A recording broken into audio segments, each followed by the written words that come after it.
The Xenoblade Chronicles saga is over. Daniel Alba and Brandon Miracle. We have finally played the DLC expansion to Xenoblade Chronicles 3, Future Redeemed. Daniel, was this a satisfying conclusion to the saga that we've been experiencing ever since the Wii? This is the Xenoblade game for the Xenoblade fans. There is so much in this that caters to people who have been with the series since the release of the original Wii version, and they sure drill it into you as you go on through the game. This was, for me, a very satisfying conclusion to the Xenoblade Chronicles saga for me. What do you think, Brandon? What do you think? I think this DLC is false advertising. I got a bone to pick with you, Nintendo. This isn't Xenoblade Chronicles 3 Future Redeemed. This is Xenoblade Chronicles 4. Yeah. I mean, Torna kind of felt like his own game in its own right, but this is way more than that. Like, Torna had its own sort of continent, had its own party, its own sort of combat system. If you didn't play Torna, I think you missed the Xenoblade game. But this goes even further. This feels like the stakes... Oh, some foam fell off. This feels like the stakes are so much higher than Torna ever was. And I adored Torna, but this makes it feel minuscule in comparison. This was such a bombastic game. And I'm angry with Nintendo that they released this so close to not only Zelda, but also Advance Wars. No one's got time to experience it, and they're going to miss out on what's probably one of the best games of this year. Like, the only pull that this is going to have from outsiders looking in is the fact that, you know, Shulk and Rex are there. Like, that's the only clue in that maybe you should play this if you're a Xenoblade fan. Yeah. Let's talk full-on spoilers, because I think there's no way you can talk about this DLC without going into spoiler territory. So let's not tiptoe around anything. Let's just go all the way in. But I guess we can dip our toes in to begin with, though. But we are going to go full-on spoilers. So Future Redeemed, much like Torna, does have combat changes to the base Xenoblade 3. The whole Ouroboros stuff is quite different here. Like, you can't just sort of merge and become one in the same. They've changed the combat a little bit, but I like how they've kind of streamlined everything to make it a nice bite-sized sort of 20-hour game. So there isn't that much customization, and a lot of it is done through exploration, which I love. I love that you're sort of rewarded in combat for kind of exploring the environment and finding new ways to build your characters. That's great stuff. But yeah, as you're saying, this basically is Xenoblade 4. There's new systems, there's new combat, there's a whole new world. But I want to talk about one moment in particular, because I don't know if this was in trailers or not. Because I only really watched the date announcement trailer and didn't watch it that closely. But there was one point when I got out of the tutorial area and some music hit me. I was like, this is such a familiar track. And I went around the corner and freaking Colony 9's just chilling out there. It's just there. It sure is. I didn't know that was going to be in this game. There was a structure that you can recognize from Colony 9, just shown for like not even a second. But some people kind of just glazed over that. They weren't really sure what that was. They thought it was like, oh, maybe it's just a fixture, maybe it's just ruins. But no, that's actually Colony 9 from Xenoblade Chronicles, the first area from Xenoblade Chronicles 1. And like, not even that. When you finally get control of all 6 party members and you explore Yesterdale for the first time, that's the same field theme, like the remix field theme. And then you get into a battle, and it's the same battle music from Xenoblade Chronicles 1. And then it's just like, oh, they're going all the way in for the fan service of this game, aren't they? My wife was sitting there watching me playing the game, and when I got to Yesterdale and started experiencing the old battle music, she's like sitting next to me, and my face is like lighting up, and I turn over to her, and I'm like, that's Xenoblade 1 music! I know this! You know what's great, though, is there is a lot of fan service, there's a lot of nostalgia specifically for the first Xenoblade, but it also does tell its own story, and it takes its time to tell its own story too. Shulk and Rex don't show up for a little bit, and the story's focus is primarily on Matthew. There's big story moments between recurring Xenoblade characters like Alvis, but Matthew takes the spotlight. It's not really a Shulk and Alvis reunion, and I kind of like that. Like, it would have been very easy just to make it, the return of Shulk and Rex, which they do have a fairly good focus. But it does a great job building up these new characters. And Matthew is a delight. He has a very different accent to a lot of other Xenoblade characters. Most of the Yeah. ones from 1 have like a central London accent, then 2 sort of explores the rest of England and like Wales. Whereas Matthew's more of like a South London, I think, which I can't think of any other main characters that kind of sound like that. What did you guys think of Matthew, though? Did you like his voice? Did you like the performance? What do you think? Matthew's so interesting. He's probably the most brash protagonist we've ever had in anything in Xenoblade Chronicles. But he also has he's also kind of a family man. He's very much considerate towards the like the kids that you see. So he's actually really good with children, despite his attitude, and very empathetic for many characters in there, because someone who came from the city, like, he has a strong attachment to those he was around, as well as, you know, he's looking for his sister, so that's of all reasons he would be like very much attached to his family, and I thought that was great. He's kind of at some points kind of like a mentor towards the other characters, Nicole and Glimmer as well, which is really cool to see. And I'm glad that he's not completely overshadowed by Shulk and Rex. They do have their moments, of course, with their respective characters and each other, but thankfully they allow Matthew to breathe and have his own moments with other characters like A. Yeah. I wasn't really sure how I was going to feel about Matthew. Going through this DLC, because the core cast of the original Xenoblade Chronicles 3 is so well written, so strong, and I was worried that given the shorter runtime of the DLC, that maybe Matthew wouldn't get to shine as much. I still feel like he doesn't quite reach those heights for me, but given the amount of time that we have with him, I do think he's a strong character. It takes a while to get there, though, before we really start to see that unfold. Like, I felt like chapters 1 and 2 went by very quickly, and then chapter 3 is just like this giant chunk of the game. But you don't really get those, like, deep character moments until, like, second half of chapter 3, and then through 4 and 5. So I would have liked to have those moments come a little sooner, I think.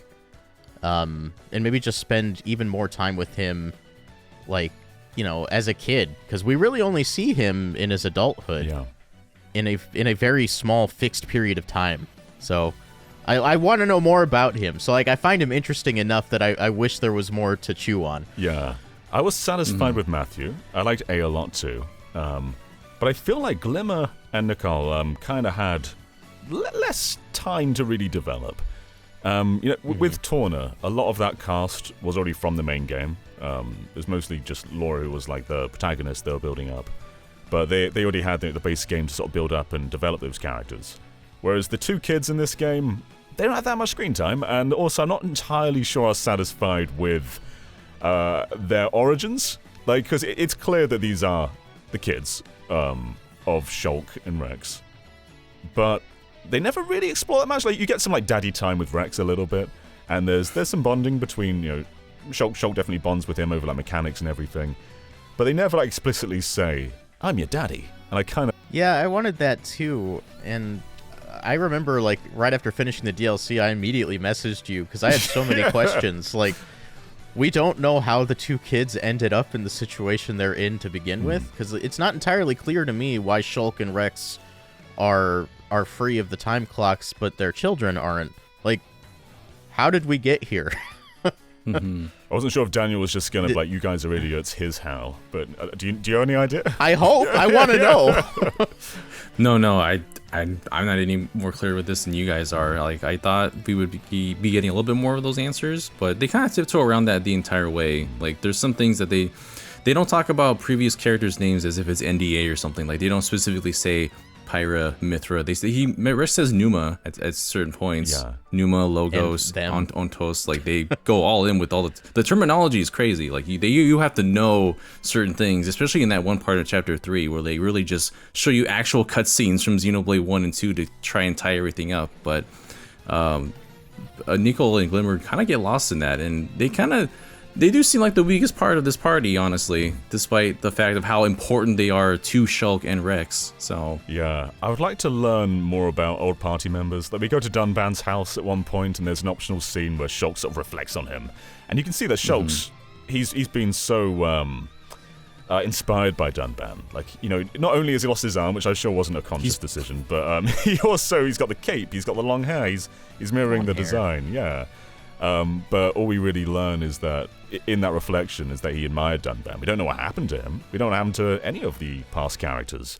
Yeah, like I was especially sad that we didn't find out like what happened to Fiora, because like clearly there's a child here, and I would like to know more about how that relationship evolved. You can go to the lookout, where you can have scenes with Fiora in Xenoblade 1, but she's just kind of mentioned in a whisper without, like Daniel said, being mentioned by name. It's like, we know you know who they're talking about, but that's as far as we're going to take this. Where's Dromart? Sho directly mentions the sandwiches he used to eat more than Fiora at that exact scene. And I'm just like, what? Yeah. You had a baby with her. Where is she? Those sandwiches. But I think we can complain about the stuff that wasn't there, but there is so much that is here. One thing I felt that was missing from Xenoblade 3, the base game. There's a few things, I guess. But I never felt like it really had a big town. Like, we had the city, but outside of that, which was already quite a sort of a torn-down environment, sort of matching the sort of desolate tones of the rest of the game. But exploring Colony 9 and having it be a thriving town with a bunch of NPCs everywhere, places to buy things and quests to do, it felt just like this sort of more alive place that I never felt 3 had. And also I felt the base Xenoblade 3, while it told a great solo story, it wasn't the satisfying conclusion to the Klaus saga that it was sort of saying it was going to be. It barely even talked about any of Klaus. Whereas this stuff definitely does. We learn some new things, we get a new side to things. Were you guys satisfied with where it went in regards to the whole tying everything together and concluding it? To dive just head first into the spoiler territory, as soon as we end up inside Origin and we see Earth before the split, I was like, oh, we are in it right now. Yeah. Like, this is the kind of stuff I've wanted to see. Yeah. Like, you see the satellite, or I guess what would become Elysium, and I'm like, in the backdrop. Yeah, and I love that they put subtitles for the radio. Like, were you guys reading, like, listening to the actual dialogue and trying to focus on the radio at the same time? Yeah. They name drop Dmitry Yuriev, which is one of the antagonists from the Xenosaga series, and I'm just like, they're connecting everything here right now. On the radio. Did you see the radio? There's also a logo. The Vector logo. Yeah. And Bandai Namco are credited in the credits, so it's all Xenosaga. There's no doubt about it. Man, it's crazy. They're so on the nose with it all. Yeah. Like, I'm so happy that we're finally just not beating around the bush anymore, and we're like, okay, this all exists in one universe. We're not toying with you anymore. Right. This is the truth of the matter. And there's also like one thing that also might be Xenosaga. Right after when the game ends, after the credits roll, and it shows Earth, the split's ending. You see like a little light travel through space. I was like, is that Cosmos? I don't know, maybe. That's what I was wondering too. Like, what is that at this point? Like, how are they? Because Xenoblade Chronicles is gonna like the saga with Klaus and all that is done, but it's gonna continue as long as they can have it. So they're setting up for something in the future. We just don't know what that is. And Bandai Namco have definitely played ball with, that Cosmos is a blade in 2. They bring it back for Project Cross Zone. They definitely don't seem to shy away from Xenosaga. And God, I hope it gets remastered. It feels like we're kind of at that point where the trilogy's over. They keep tiptoeing around X. Just do Saga. Just do it. Yeah, as Brandon was saying, whenever we actually like at the very end of Xenoblade Chronicles 2, you see what Elysium is, and it's just like a ruined remnants of Earth. And I'm just like, wow, this is insane. But now you see the actual Earth itself, and you're in this cul-de-sac with contemporary buildings. I'm just like, it blows your mind, because this whole time you're just used to the fantasy setting, and then you see like this how large an actual city is out there, and it blows your mind. It's one of those moments in games that just make you step back and you're just like, wow, this is a story that they're telling here today. And because you see the tower for Radamanthus. That's the tower that became the World Tree in Xenoblade Chronicles 2. So just to see all this connect, it's just like, that's what the Xenoblade fans are here for, and just the Xeno series fans now, because they're connecting everything like with Saga. I hope Shizas does a boundary break on this, because I kept trying to explore as much as I could of that area, but it doesn't let you see much. It's so small. Was this area of Earth Los Angeles? Because it sure looked like it to me. Do you think it's near would this become New LA in X? That's what I'm thinking, because when you're first walking through the cul-de-sac, if you look behind it, those are the mountains of Los Angeles. Those are hills, like actual hills of California. Yeah, like it definitely felt like LA to me, and if they then tie that to New LA, I'm like, they're just going all in. Yeah. It's crazy, man. They name drop Philadelphia during the radio recording. I'm just like, we're just in America now, aren't we? I think we have to be. That's bonkers, yeah. But there's so much to talk about, and we're kind of getting a bit scattered with everything. But let's talk a little bit about Shulk and Rex. They didn't bring back Rex's voice actor. This is a different guy. But he does a great job capturing the inflections and mannerisms of Rex's original voice actor. But man, is he a Chad now. He is just so full of Chad energy at all times. I loved Rex in this. I thought he was great. Rex was like, oh gosh, I thought for a while, or for a short moment, that they used the voice actor for Azrida for Rex, and I thought that would have been very poetic. But no, they didn't. They didn't do that. It's a new voice actor. He's like an old pirate now. That's exactly what he is. Yeah. Sometimes when you pick up treasure, he goes like, treasure. Yeah. He's kept his optimism and his free spirit, despite making him a bit more learned about the world and mature, obviously, because he's a dad now. Yeah, and he's seen a lot of. Yeah, he's seen a lot of things, and I'm glad that reflects both characters, Shulk and Rex. They both have their old characters still intact while being more learned about the world. Yeah, that's something I liked about Nickel, is some of the innocence that Rex no longer has seems to have just been implanted into Nickel's character. Oh yeah. Even his design, yes, he looks like a young Shulk, but he reminds me more of Rex, honestly, just the way he looks. So we still get that, and I like that a lot. Yeah, we're saying how Shulk looks more like Dunban now. Rex even explicitly says this, the eye patch, well, not the eye patch, the scar in his eye is mirroring Van Damme, which is that's also very cool. And Shulk I thought was really great. I love the long hair design. Adam Howden's back sounds as great as ever. And yeah, they both just felt like great mentors to the new generation. And I love the message they kind of send, where if it doesn't matter if you don't always achieve something in your time, someone else can.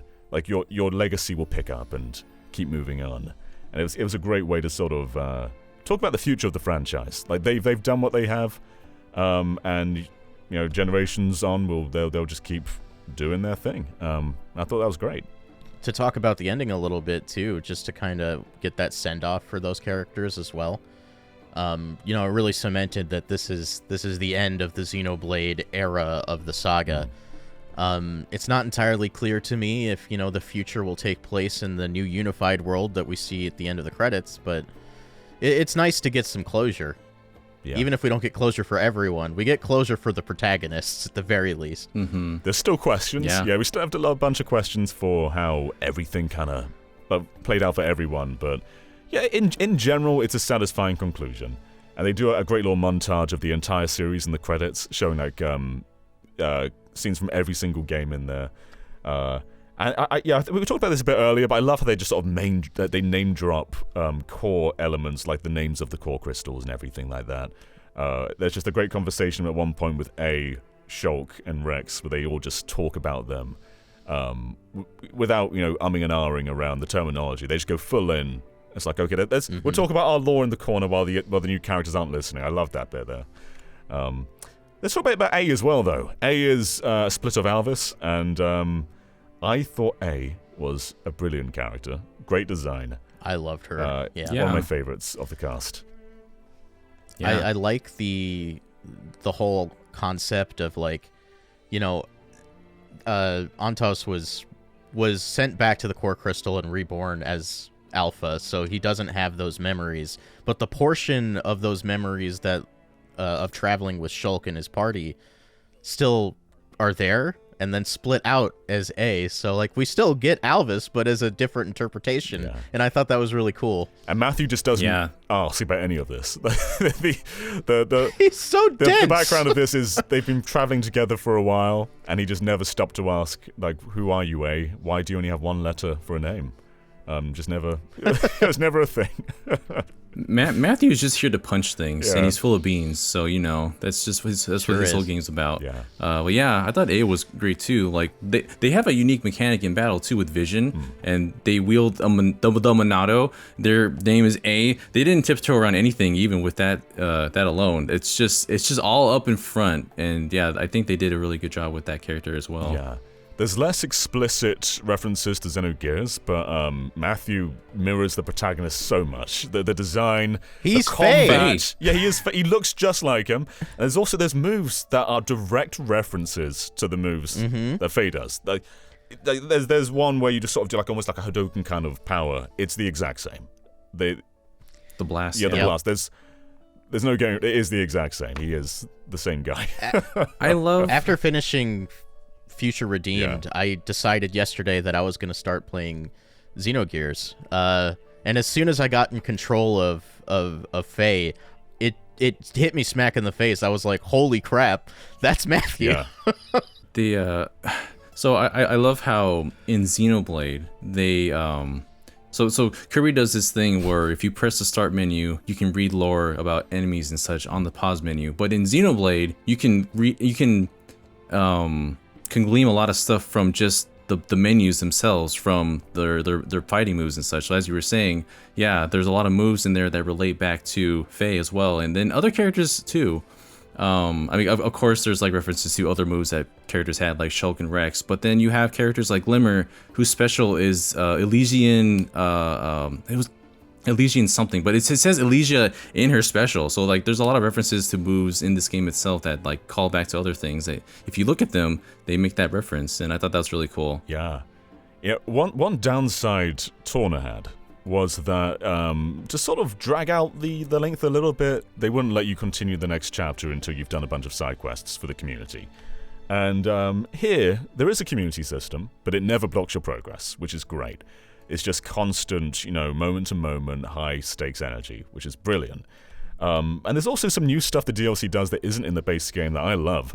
I love that every enemy has sort of almost like a encyclopedia challenge. If you battle like 5 of the same enemy, you'll get some bonus points to spend on different moves. I love that. I love that it just kind of makes you experiment and explore more and gives you a will to battle everything.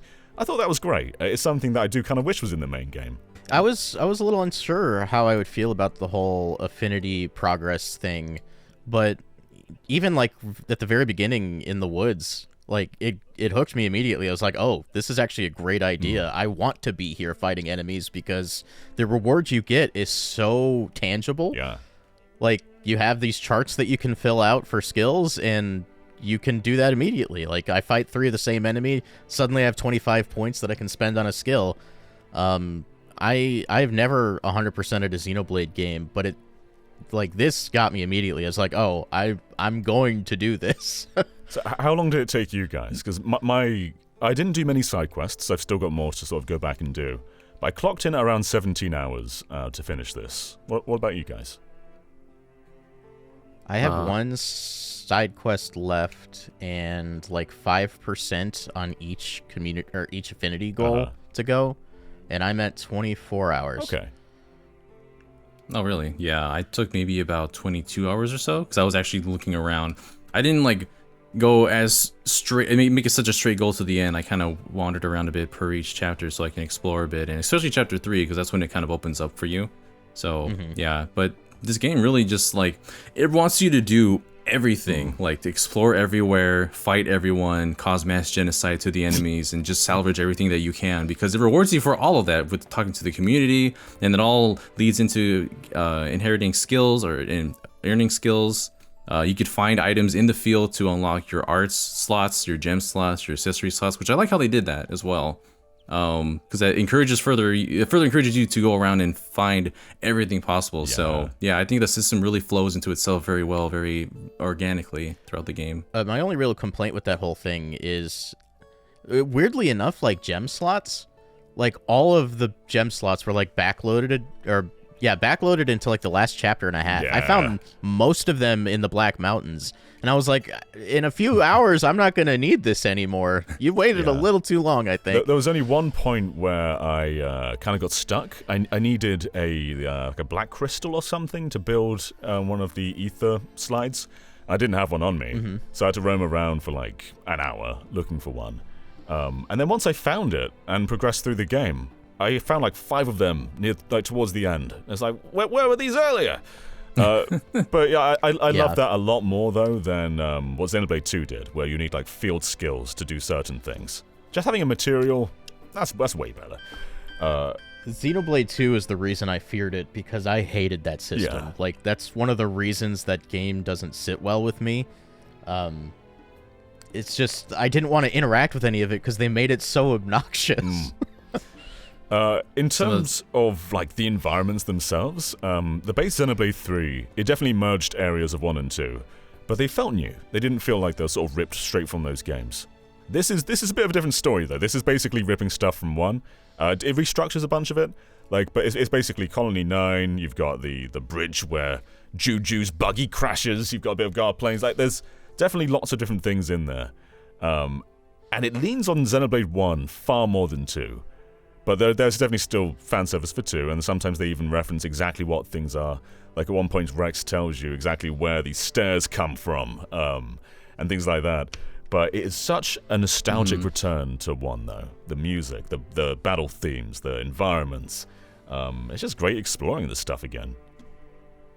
It was a great way to come full circle with the series, especially if you've been there since the first game. But yeah, I was kind of disappointed that there wasn't a remix music from Xenoblade 2 and then the battle music from 2 as well. They just kind of leaned toward 1 only, which is unfortunate because there's still areas like you go through the Tantal region or ruins near the snowy area, which is like that's part of the part that you thought where Rex pointed out exactly. That's right, yeah. But then also places like directly behind Colony 9 is the God Rock ruins, which is where Rex meets Numa for the first time, and it's like, wow, that they really went right there too, because it's really just an amalgamation of everything, kind of just stuck all these iconic moments and areas put together, which was really cool to see.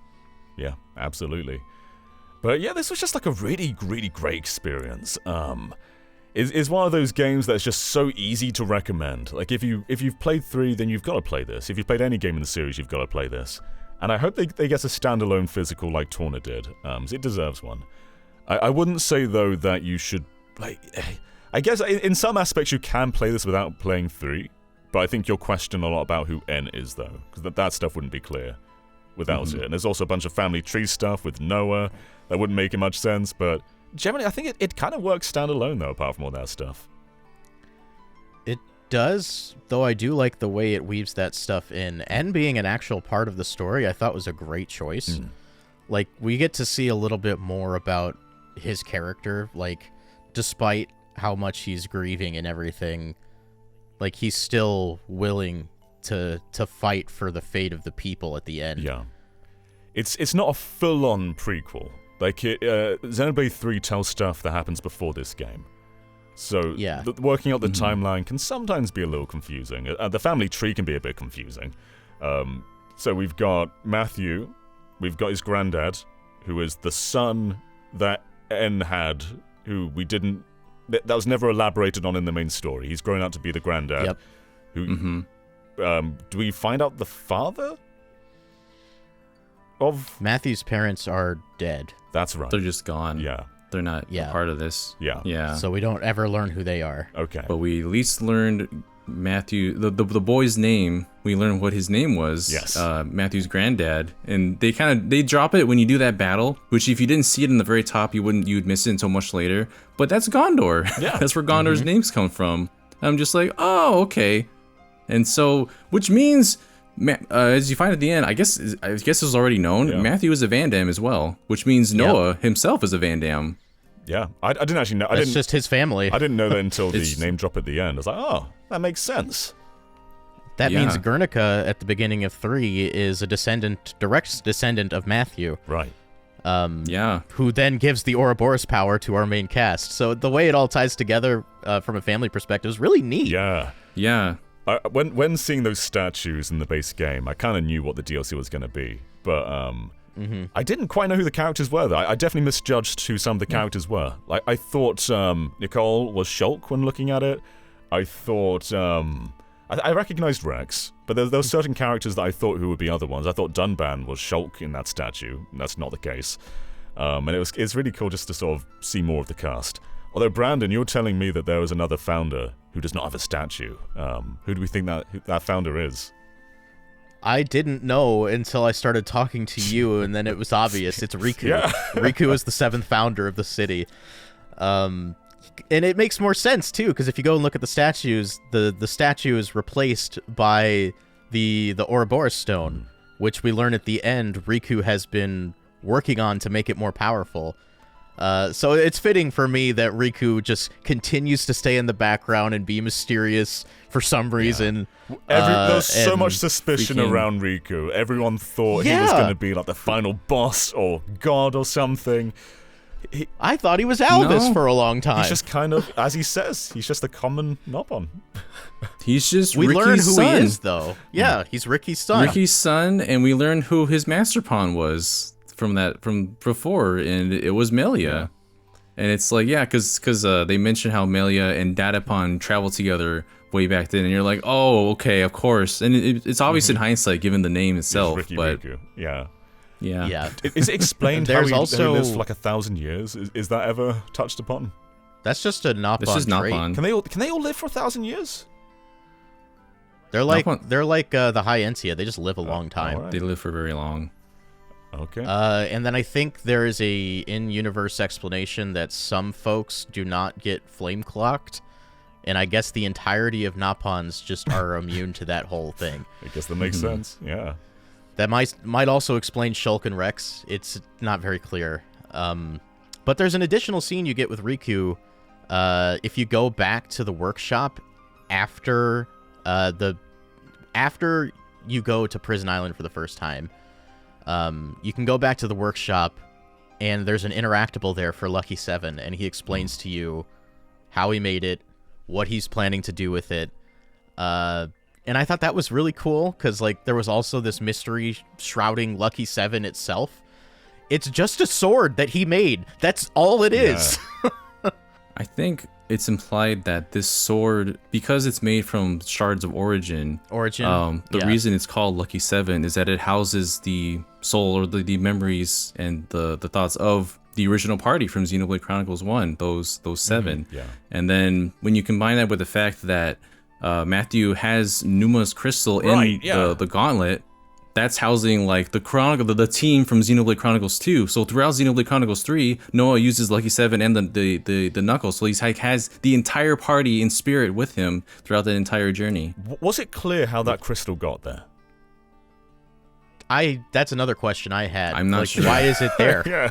I mean, it's cool, but yeah, I wasn't entirely sure how he came upon that. But there's multiple times that Rex wishes that Pyra and Mithra were there because of what they would do. And he doesn't seem to know that Numa's core crystal is in the Knuckles at all. So, like, what happened? Yeah. Rex talks about them quite a bit. It's not clear if they're dead or if they're just on holiday somewhere. We don't know. Well, like, if their core crystal still exists, so they by extension still exist, but we don't know the events that led to them reverting back to their core crystal in the first place. Yeah, and he can still just wield their swords as much as he likes. It is no big deal. I saw some theories that maybe they were acting as the avatars. But I don't know. I'm still so confused by the whole avatar thing that I don't even entirely understand how it works. I don't know. Yeah, it's weird because like I think the way that Niall was an avatar for Alvis. I think Nia is working as an avatar for the two other, for Pyra and Mithra, because when you use her in battle, she has the actual swords behind her. So I think it's a very similar in that sort of way, because Rex uses Pyra and Mithra's like blade, but not the exact same kind. They're a different design. So I don't know. There might be something involved with that. The theories are going to go around for this for a while, so that's just a running thought I had. So I don't know. I kind of love that in a way. There's definitely some unanswered questions about the fate of many party members, but it's something to talk about for a very long time. Xenoblade is over. It's concluded. It's satisfying for the Klaus story in many ways, but there's still a lot of unanswered questions that will probably never be answered. I like that in a sense, in a way. Yeah, it's definitely going to be something to chew on for a while. But sorry, go. You know, you do get the sense that it's a happy ending for just about everybody. Yeah. Like, even in the end, Alvis gets a happy ending because he gets to go on with Rex and Shulk, or she, I guess in this case, gets to go on with Shulk and Rex to be avatars for the new world. So, like, even Alvis gets a happy ending, and I think that's cool. Like, you start the game and you're under the impression that he's the villain. Yeah. When he's really not. Like, this is not the Alvis we know. This is a different entity that was spawned from just rebirthing the core crystal. Just a machine at this point. Yeah. But yeah, the real Alvis is in A, and I thought that it's nice that they get to be with these two characters as well. Yeah, that was a really nice conclusion, and I think pretty satisfying for most people who have played throughout the entirety of this trilogy and all the DLC that came with it. So totally, yeah, amazing. Well, before we wrap up, are there any other parts of this game that you want to shout out or talk about? Gosh, there's so many characters. I know it's a broad question. There's a lot in here. Yeah. just one that I wanted to bring up was that how you notice how Linka looks a lot like a certain other character in the story, and also how she's with Rex. And there's a side quest that you do where after said side quest, you can talk to an NPC, and she mentions how her dad and mom used to travel the world, and you're like, oh, this is Zeke's and Pandoria's kid, because she looks a lot like Pandoria. And there's also there's a Sharla looking one as well. That's the one with Shulk. Yes. Yeah. And Panacea. And I think in Japanese they have the same voice actresses as the original cast, which they don't in English, which is a bit of a shame. I would have loved Sky to voice Glimmer, but what can you do? Yeah, that would have been. Does Sky not voice Glimmer? No, nope. It sounds similar though. They definitely directed I thought it was her. They definitely directed it sounds a lot like Mithra. Followed the same mannerisms and everything, but for whatever reason, it's a new actress. Yeah. I didn't realize that. Well, whoever did it did a damn good job because it fooled me. Yeah. But yeah, what a great game though. It's not too long. You can finish it before Tears of the Kingdom. But it is just a great conclusion to Xenoblade. So what are you going to say there, Daniel? No, it's just like we sure did. Yeah, we finished it in like 24 hours. Yeah, Ash was like, okay, made great progress on this. I'm on chapter 2. Like, we finished it, Ash. I'm sorry, Ash. But yeah, I'm sure the other guys, once they finish it, they might even give their impressions. We'll see what we're doing for time by then. But Xenoblade is over. Or at least this trilogy is over. And what a great series. Since the first game, it's just kind of pushed the boundaries and scope of RPGs, and it's made people realize that British people are real, and we like our beans. You sure do like your beans. I'll see you all for Xenogears 2, because that's the next game. I'm just gonna say that. Yeah, we're all full of beans over here. Monolith Soft has accomplished something really great here. You could say that this series was truly monumental. So thank you, Monolith Soft, for somehow getting that 6-episode series done in some certain way with how every game in the trilogy had their own DLC. It's kind of poetic that way. Yeah. So, and this is easily the best. Daytona, great cozy game. Future Connected, great cozy game. Future Redeemed though. What a great... That's the good stuff. Yeah. Peak fiction, you might say. Peak fiction. All right, guys, let's wrap it up. We love you, Monolith Soft. Thank you for this video game, and all the best with the future. And we know they're watching. They always watch.